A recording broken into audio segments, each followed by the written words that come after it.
In 1936, Ernst Gruninger's banker called his plan to diversify into gold and farmland an emotional overreaction to headlines, yet 7 years later, those German marks weren't worth the paper they were printed on. True wealth preservation isn't about predicting a systemic collapse. It's about the courage to acquire non-correlated assets while the consensus still calls your caution paranoia and before the cost of entry becomes prohibitive. The scene unfolded in the spring of 1936 within the sterile, quiet confines of a private office in Zurich, Switzerland. Ernst Gruninger, a meticulous Swiss watchmaker accustomed to the precision of gears and springs, sat across from Heinrich Vogel. For 11 years, Vogel had served as the steady hand managing the Gruninger family's modest savings, a relationship built on the kind of institutional trust that defines the banking world. Ernst had come to his advisor with a radical request. He wanted to move exactly half of his capital out of German marks. His vision for a survival portfolio was specific and tripartite. He sought to convert those savings into physical gold, a separate account denominated in Swiss francs at a different institution, and a small equity stake in a cousin's farm located just outside the city of Bern. His objective was not to chase returns, but to anchor his family's future in something that functioned like a life raft in a rising tide, assets that could not be devalued by the frantic ink of a government printing press. However, Vogel met this request with a chilling, practice patience. He dismissed the watchmaker's concerns as a mere emotional tremor triggered by sensationalist newspaper headlines. The banker argued with professional certainty that gold was a dead asset because it paid no dividend, and pointed to the fact that every measurable economic indicator suggested the German economy was in a state of robust recovery. Shamed by the weight of professional authority, Gruninger left the office without executing the transfer. He allowed the expert to override his internal compass, a decision that would haunt him for the rest of his life. By 1943, 7 years after that fateful meeting, the reality of the situation became undeniable. The German marks Ernst held onto were worth less than the physical paper they were printed on, and Vogel's venerable bank had been swallowed whole by the gears of a disintegrating financial system. This tragedy highlights a profound misconception in how we study financial history as a mere sequence of unforeseen shocks. We are conditioned to believe people lose wealth because they are blind to the coming storm. In reality, the victims of financial ruin often identify the warning signs with startling accuracy. Their failure is not one of intelligence, but of social courage. It is the agonizing difficulty of moving against the herd while the status quo still provides the illusion of safety. We reflect on the Great Crash of 1929, the global oil shock of 1973, the sudden collapse of the Soviet ruble, and the 1997 implosion of the Tibet as if these cataclysms were unpredictable lightning strikes. History books often treat these moments as if the most sophisticated minds of the era were left defenseless by a lack of data. Yet, a closer inspection reveals that the instruments of warning were almost always functioning at full capacity. Economists were actively publishing academic papers, journalists were filing urgent reports, and ordinary citizens were watching the cost of their groceries climb while their neighbors lost their livelihoods. The crisis was never a shortage of signals. Rather, it was a surplus of reasons to dismiss them. Consider the atmosphere in Chile during the years leading up to 1973. The nation was hemorrhaging capital as wealthy Chileans and foreign investors aggressively pulled their money out of domestic assets. This migration of wealth wasn't a clandestine secret. It was clearly etched into trade data, currency exchange figures, and a sudden surge in real estate purchases in Argentina and the United States. However, those who tried to speak publicly about this exodus were dismissed as being politically motivated. The massive flight of capital was reframed by the establishment as a narrative of ideology rather than a story of systemic risk. When the political crisis finally arrived in September of that year, the survivors were those who had ignored the official narrative. They had secured their futures by moving assets into tangible, portable, or foreign-denominated forms. Some took the mundane but effective step of holding US dollar savings accounts at foreign banks, effectively placing their wealth beyond the grasp of local monetary authorities. Others transferred their net worth into agricultural land in the Chilean countryside, assets that functioned like a deep-rooted tree, continuing to bear fruit regardless of how fiercely the peso withered. Those who waited for official reassurance found themselves holding nothing but empty promises. Their downfall serves as a sobering reminder that wealth preservation requires treating the movement of capital as the ultimate truth, even when the prevailing consensus attempts to explain it away. This same logic manifested in a radically different environment 3 decades later during the Zimbabwean hyperinflation of 2000 to 2008. While this period saw one of the most extreme currency devaluations in recorded history, the total collapse did not occur in a single afternoon. It advanced through a series of distinct stages, each shadowed by a chorus of official government proclamations. Authorities insisted the situation remained under control, promised that imminent currency reforms would anchor prices, and blamed foreign interference for the mounting instability. The farmers and business owners who emerged with their wealth intact were not necessarily those who possessed a crystal ball. Instead, they were the pragmatic few who responded to the very first stage of the crisis by offloading their currency for tangible value. They traded paper for cattle, heavy equipment, and seed stock. Most critically, they cemented strategic relationships with suppliers in South Africa and Zambia who demanded payment in South African rand or US dollars. These survivors understood a fundamental truth. While a desperate government can manufacture endless stacks of banknotes, it cannot manifest a living cow or a functioning tractor out of thin air. These physical assets and the regional producer networks they built served as a superior financial instrument. By converting their wealth into local networks with cross-border reach, they secured future access to real goods that remained entirely indifferent to the local currency's fate. We see a parallel skepticism of official narratives in Japan during the 1990s. Following the 1989 asset bubble burst and the ensuing decade of economic stagnation, Japanese households began hoarding cash at levels that baffled the global community. Despite the Bank of Japan and the government signaling that investment conditions in domestic equities and real estate were favorable, citizens refused to bite. Foreign economists, looking at spreadsheets rather than reality, branded this as a cultural quirk or a case of irrational risk aversion. Yet, when the promises of the state and the reality of the market collide, one must ask who is truly being irrational, the person ignoring the fire, or the one standing by the exit with their resources ready. In reality, this perceived stubbornness was a coherent response to a systemic institutional failure. Throughout the 1990s, Japanese households witnessed major banks carrying staggering mountains of non-performing loans, even as official regulators continued to certify those very banks as solvent. They saw corporations reporting polished profits that conveniently masked a deep structural deterioration. Like a shopper realizing the butcher is using a broken scale to weigh meat, the public understood that the institutions responsible for certifying value were fundamentally compromised. Choosing to hold cash or move savings into physical gold stored entirely outside the banking system was not a delusion. It was a rational refusal to trust a mechanism that had already demonstrated it was broken, regardless of whether those in authority were ready to admit it. This pattern of refusing to trust compromised value certifiers echoes across time and geography with startling consistency. Consider the years leading up to the October 2008 financial crisis in Iceland, a disaster that obliterated the savings of a huge portion of the population and forced a desperate emergency intervention. The red flags were not buried in secret files. The fact that Iceland's three largest banks had ballooned to hold assets worth roughly 10 times the country's entire GDP was public knowledge, published in academic journals and debated by experts. A courageous handful of local economists and journalists explicitly labeled the situation unsustainable. However, the social system acted as a distorting lens, choosing to view these banks as gleaming trophies of national success rather than as massive piles of ticking financial explosives. The individuals who preserved their wealth did so by moving assets out of the Icelandic krona before the October collapse. They didn't need a complex financial machine to survive. Many simply held euros in accounts at European banks or secured property in jurisdictions with more stable monetary histories. Perhaps most impressively, a notable number pursued residency rights in other EU countries.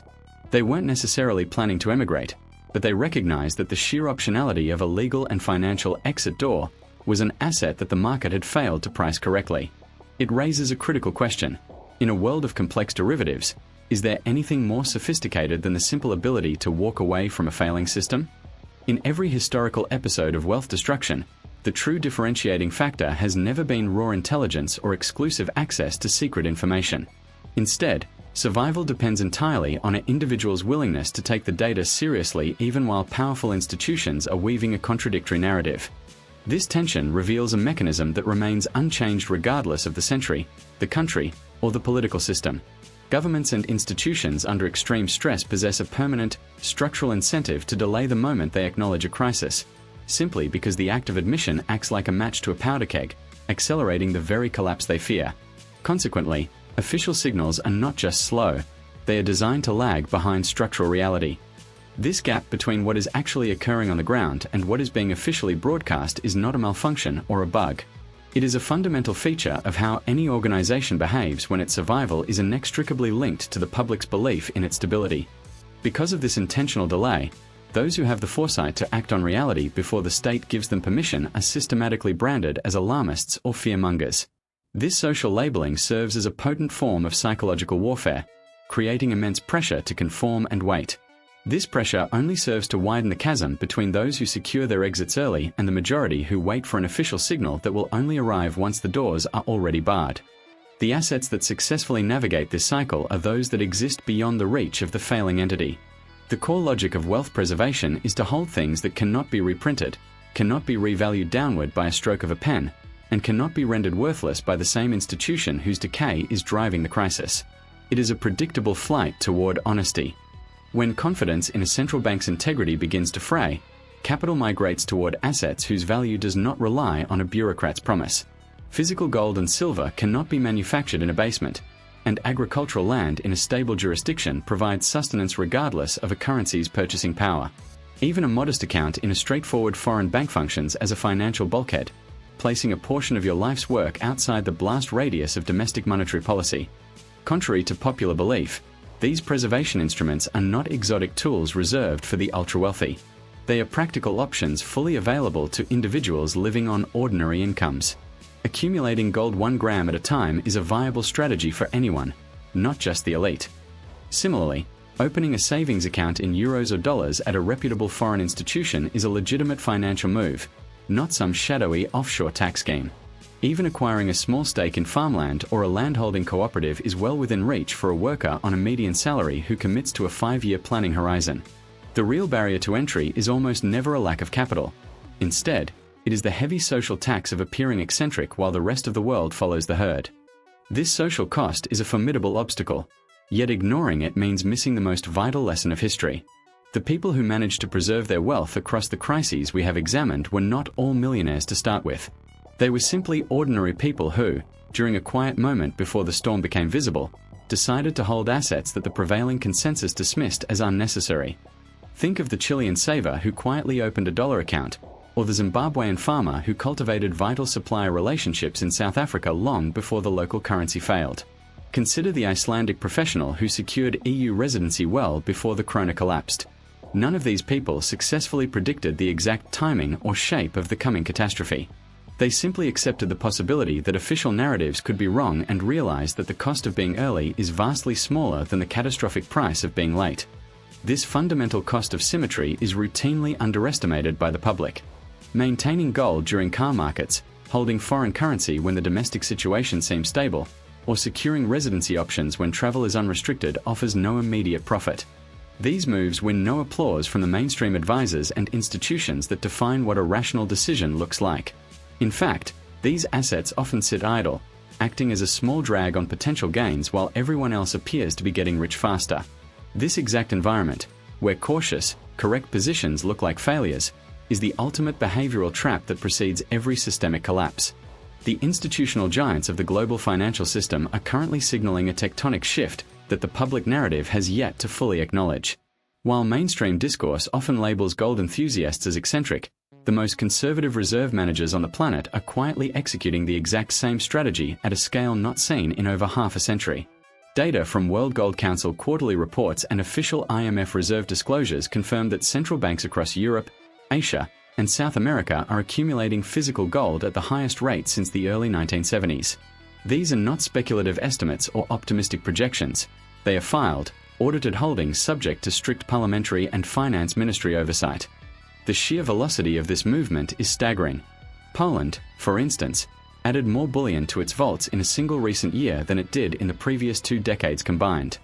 China has reported consecutive months of purchases spanning several years, though seasoned analysts suggest the actual figures likely far exceed these disclosed amounts.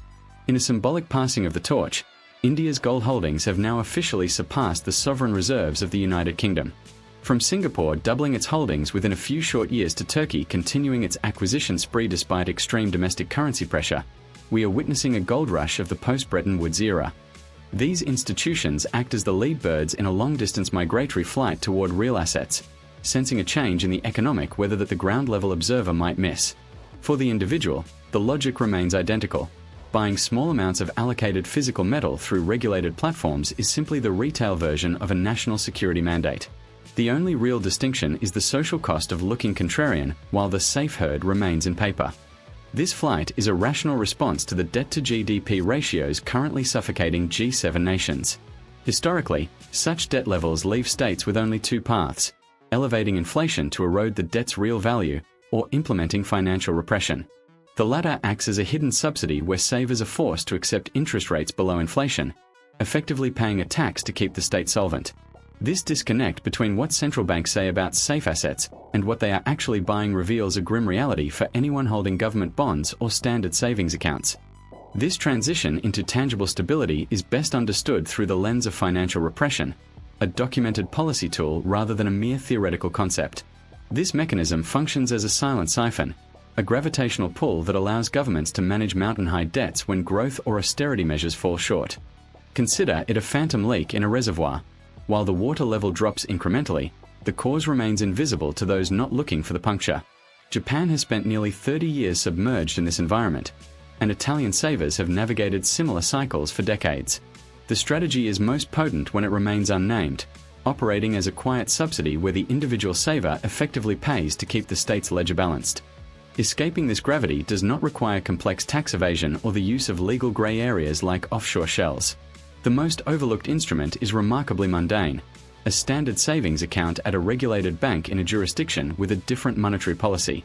By simply holding euros, dollars, or Swiss francs, an ordinary person can decouple their wealth from the whims of a single domestic central bank. These accounts offer no spectacular returns and demand no specialist expertise, yet the barrier to entry remains stubbornly psychological. Preparation feels redundant when the local currency is strong, but it feels utterly impossible once the collapse begins. The history of currency crises in Chile, Iceland, and Zimbabwe proves that timing is a product of patience, not clairvoyance. In Chile, the individuals who held dollar accounts before September 1973 were not psychic. They were simply diligent observers of currency data who valued having options over a minor inconvenience.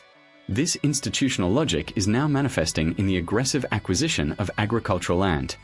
Since 2020, the pace of buying has accelerated, led by Gulf sovereign wealth funds, American university endowments, and pension funds from Canada and the Netherlands. These giants are betting on the one asset that cannot be manufactured: fertile soil in politically stable regions. Many people fail to realize that the window for securing such finite protection is often widest when the need for it seems most distant. This enduring value of land is not merely a product of speculative fervor but is anchored in its unique ability to appreciate in real terms during inflationary cycles. Because it maintains a low correlation to the volatility of equity markets, it has remained the bedrock of cautious wealth preservation across every culture and century on record.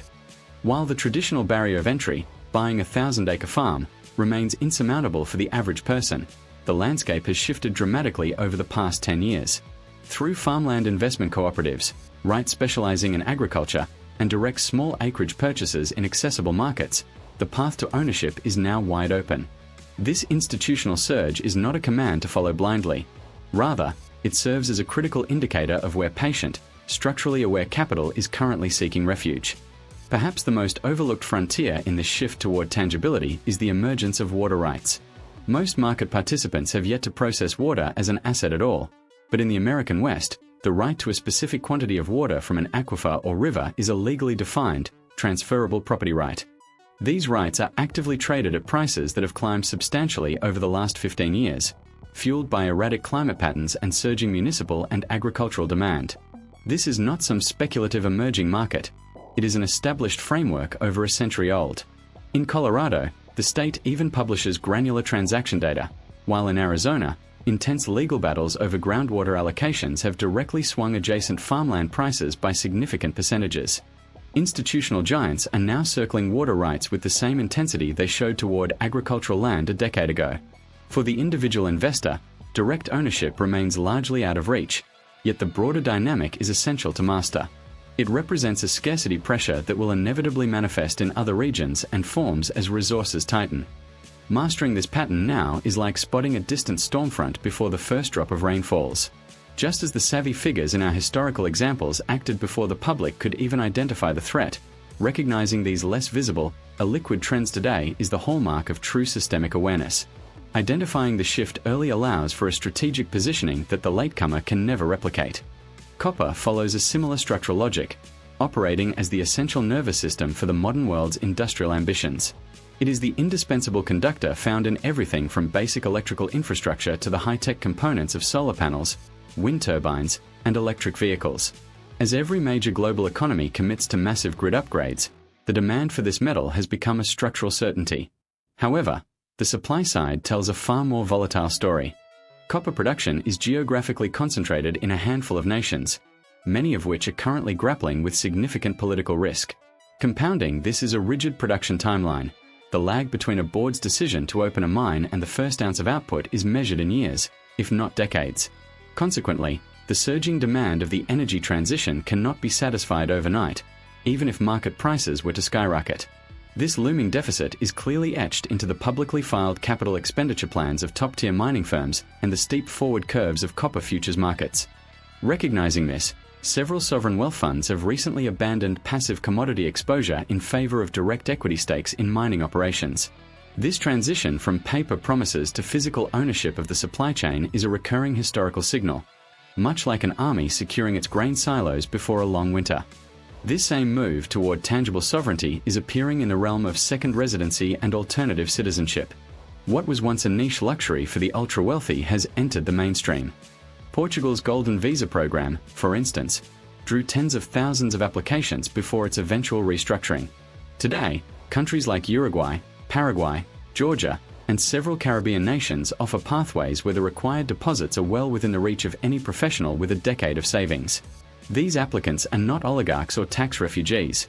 They are small business owners, remote workers, and retirees making a rational calculation to eliminate an invisible constraint before it becomes an unaffordable liability. Consider the Icelanders who secured European Union residency well before the 2008 collapse. Most of them never actually left their homeland, but they possessed something far more valuable than a plane ticket. They held a structural escape hatch. In the high-stakes theater of global finance, an option held before it is required carries infinitely more weight than one sought in the heat of a panic. When a systemic crisis actually strikes, the cost of every available exit spikes simultaneously, much like trying to purchase a life jacket only after the hull has already breached. This strategic shift is not a frantic prediction of imminent doom, but a sober observation of where the most sophisticated, well-resourced institutional actors are quietly moving their capital. Ordinary individuals now have the opportunity to apply the same structural logic at their own scale. Moving before the deafening roar of newspaper headlines makes the necessity of such actions obvious to the masses.